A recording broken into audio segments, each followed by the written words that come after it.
আলাইকুম বাঙালি জনগণ। বাঙালি দ্বারা কোনো কিছুই অসম্ভব নয়। কথাটা বাস্তব হলে অবাস্তব মানে বাস্তব।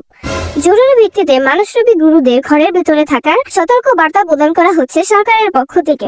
নিজ নিজ গুরু বন্ধুদের ঘরের ভেতর তালাবদ্ধ করে আটকে রেখে তাদের সম্পূর্ণ নিরাপত্তা নিশ্চিত করার দায়িত্ব আপনার কাছে। নয়তো বা আপনার অলসতার জন্য আপনার প্রিয় বন্ধুটা আল্লাহর নামে কোরবানি হয়ে গেলে ব্ল্যাকপিঙ্ক বাংলা ডাবিং চ্যানেল এর জন্য দায়ী থাকবে না। চলুন কথা বলে আসা যাক এমনই কিছু মানুষ মুখোশধারিত গুরুর সাথে যারা শহরের আনাচে কানাচে ঘুরে বেড়াচ্ছে। তো আপনি সে যাকে তার বাবা গুরু বলে স্বীকৃতি দিয়েছে।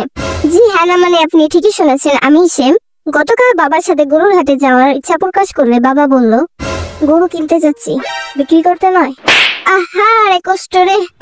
চল, গরু কিনতে না পারলেও বিক্রি করে আসতে পারবো। ভাগ্যিস ওরকম বলে নাই, নাইলে খাইছিল রে কপাল। থাকতে আবার কিনতে গেল কেন? ওইটাই কোরবানি দিয়ে দিত। হা হা হা হা। দোস্ত, তুই কিন্তু আবার আঙ্কেলের সাথে যাইতে চাইস না। এত বড় অপমান জাতি সহ্য করবে না। এই অপমানে তীব্র নিন্দা ও প্রতিবাদ জানাচ্ছি। ডাকো আন্দোলন। আসছে দুর্যোগ, কি দুর্যোগ? কোরবানি দুর্যোগ। চলুন এবার একজন সহৃদয়বান গুরুর সঙ্গে দেখা করে আসা যাক, যিনি নিজেকে কোরবানির জন্য উৎসর্গ করে দিচ্ছেন। আসসালামু আলাইকুম গুরু ভাই। হাম্বা, ওয়ালাইকুম আসসালাম। আমি জানতে চাই আপনি কেন আপনার এই সুন্দর এই লম্বা জীবনটাকে উপভোগ না করে বরং নিজেকে কোরবানির জন্য উৎসর্গ করে দিচ্ছেন। পৃথিবীতে ঘটা সবকিছুর একটা না একটা কারণ থাকে।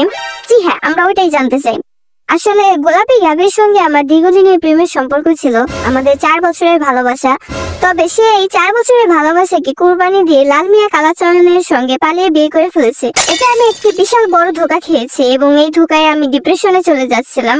পরে আমি ভাবলাম ডিপ্রেশনে গিয়ে তো কোনো লাভ নেই, এর থেকে নিজেকে কোরবানির জন্য উৎসর্গ করে দিই।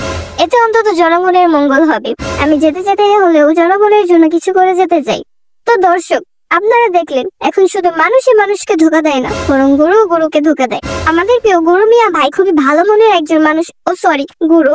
তো উনি ডিপ্রেশনে গিয়ে সুইসাইড না করে নিজেকে কোরবানির জন্য উৎসর্গ করে দিলেন। এটা খুবই বড় মনের একটা কাজ, আর আমি আশা করব আপনারা সবাই তাকে সাপোর্ট করবেন। তার কোরবানির টাইমে আপনারা আসবেন, সেখানে উপস্থিত থাকবেন এবং তাকে উৎসাহিত করবেন।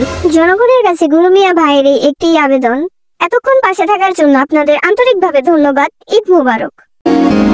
ईद मुबारक मुबारक ईद मुबारक विनिल वानिल